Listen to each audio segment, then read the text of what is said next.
இன்றைக்கி வீட்டில் எல்லோரும் இருந்ததுனால தேங்காய் பால் உளுந்து போண்டா தான் நான் செஞ்சுருக்கேன். 4 பேர் சாப்பிட்ற அளவுக்கு செஞ்சுருக்கேன். சேனல் வீடியோ முதல் முறை பார்க்குறீங்கன்னா சப்ஸ்கிரைப் பண்ணிக்கோங்க ஃப்ரெண்ட்ஸ். வீடியோ பார்க்கும்போதே சாப்பிட்ணுன்னு தோணும். தேங்காய் பாலில் போண்டா நல்லா புசு புசுன்னு ஊறி இருக்குது பாருங்கள். ரொம்ப டேஸ்ட்டாகவும் இருக்கும். சரி வாங்க செய்முறையை பார்க்கலாம். அதுக்கு நான் 100 கிராம் உளுந்தை தண்ணியில் அலசி 1 மணி நேரத்துக்கு ஊற வச்சுக்கிறேன். 100 கிராம் உளுந்துக்கு அரை மூடி தேங்காவை பொடியாக கட் பண்ணி மிக்ஸி ஜாரில் சேர்த்துக்கிறேன். அதோடு 2 ஸ்பூன் சர்க்கரை, 2 ஏலக்காய், 1 கிளாஸ் தண்ணியும் சேர்த்து அரைச்சி எடுத்துக்கிறேன். அரைச்ச தேங்காயில் 1 கிளாஸ் தண்ணி சேர்த்து மிக்ஸ் பண்ணி ஒரு பவுலில் ஃபில்டரை வச்சு வடிகட்டி எடுத்துக்கிறேன். வடிகட்டின தேங்காயில் 2வது பாலும் 1 கிளாஸ் தண்ணி சேர்த்து எடுத்துக்கலாம். அவ்வளோதான், ஒரு பவுல் ஃபுல்லாக தேங்காய் பால் ரெடி ஆகிடுச்சு.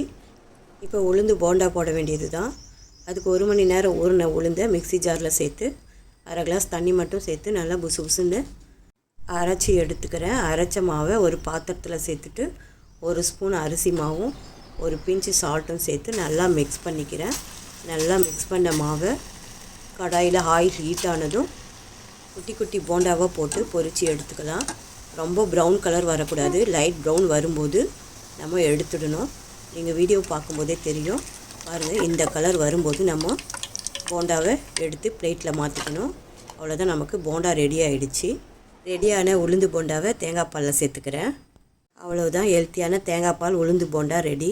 உடம்புக்கு அவ்வளோ நல்லது. ட்ரை பண்ணுங்கள் ஃப்ரெண்ட்ஸ்.